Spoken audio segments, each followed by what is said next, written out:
guys. This is a boxing video. I know I didn't do one on Friday. Really was because there was no real big boxing matches that were really going on. Frank the Ghost Martin did fight yesterday. Also, Alyssa Bumgardner fought. The reason why I didn't really care was because Alyssa Bumgardner didn't really fight nobody that was worth watching, and she's obviously not a undisputed champion. At 130, she's going to be moving up to 135 to face Amanda Serrano and Katie Taylor. Frank Martin was the only notable male fighter. Really wasn't nothing crazy. He's 28 years old, hasn't really fought anybody. His last fight, he did fight Michael Rivera, who was supposed to be an up-and-coming big-time fighter. We saw that not come to fruition because Michael Rivera really isn't that kind of guy, even though Frank Martin did put on a show and absolutely take out the competition like he was supposed to. He fought Artem Hardian in Vegas in the Chelsea room in the Cosmopolitan. If you guys don't know, that's a small room because they knew it wasn't going to really be a big fight. He's not really a huge name yet. He doesn't really have the credibility yet to really show off and display his prowess here. But he's 18-0, 12 knockouts. He's with Showtime. Or no, I think he's with PBC, and PBC is with Showtime, yeah, so it doesn't matter. But he's interesting fighter.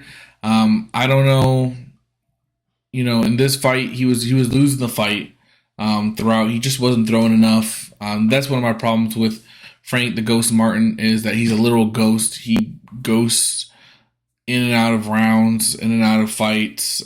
Sometimes he's on it, like he was against Michael Rivera, where he fought in the same room, the Chelsea room, in the Cosmopolitan of Las Vegas. But he also takes super long breaks. Like, he took 7 months to get back in the ring to fight a guy that, isn't really all that great. And he only won because the guy took a knee in the 12th round, which gave Frank Martin the decisive victory. And if you see the scorecards, that's pretty much what it is. Steve Weisfield was going to give it to Hardian had he not gone down, because it was 114, 113, 115, 112, 115, 112. So without that, you're looking at a 114, 113, and then the other way would have flipped the other way, 113 to 114. Really was a tough fight to evaluate. Not a whole lot of action was going on. It was really more on who just landed the more cleaner punches. For me, this showed that Frank Martin clearly just isn't ready yet for big time action, and the fact that he's going to be 30 here coming up soon is really problematic for him. And he needs to be more active. That's another problem with him. He needs to fight one more time this year at the bare minimum. I get to step up in competition.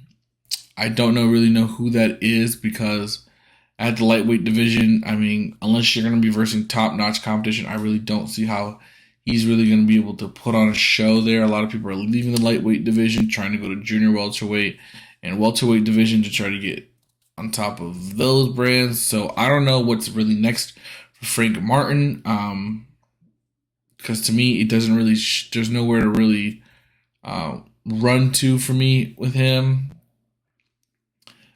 He's not ready for a Davis or a Shakur. He's not really ready for any of those real fighters. And even if, let's say, some miracle that he even was, he wouldn't win. His productivity is just way too low. It's just not good enough for a top fighter as he's supposed to be. To me, I think he'd be better off probably going against Artem again this year, and then 2024, then gearing up to fight Shakur, maybe moving up to female, just moving up in competition. Oh, Lomachenko, that's a good step up for him as well. He just needs something to move up with. There's going to be a big time fighter that's going to give him a chance. I don't know who it is, because, like I said, he doesn't sell very well. He's not well known. In the boxing community, you may or may not know who he is. He's just not consistent enough. And to me, he just hasn't fought in enough good competition for me to really see his true greatness. Like I said, his only great match that I saw to me was against Michael Rivera, who was another top-notch prospect at the time that he absolutely destroyed. But other than that, I haven't really seen him against too much other great competition. You can see some of his other notable fights. They're really against nobody of worthy of note. That's the real big problem with him, and you can see that since 2017. He's been active, but the fact that you were, 23, 22 when you started professional boxing is a little later. And within that time, you haven't got nowhere near a championship, really, and you haven't really versed anybody.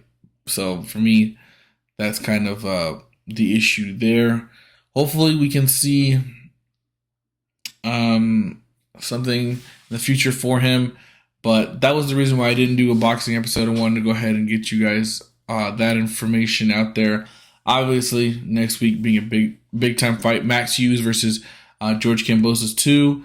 We're also getting, I believe on that Monday, Stephen Fulton and Nayu Inu in Japan. Obviously, I don't think I'm going to be awake to even watch. I think it's at 4 something in the morning.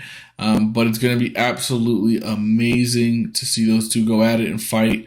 The American-born champion versus the Japanese monster that everybody says can't be beat, and is the number one pound for pound for I think the last 2 years. So we'll see on that one. I will be doing an episode on this on Friday, previewing those fights and letting you guys know who I think will win, and moving forward there from boxing. Yeah, so check out the next episode. I know I haven't done a tech episode in a while, but stay tuned.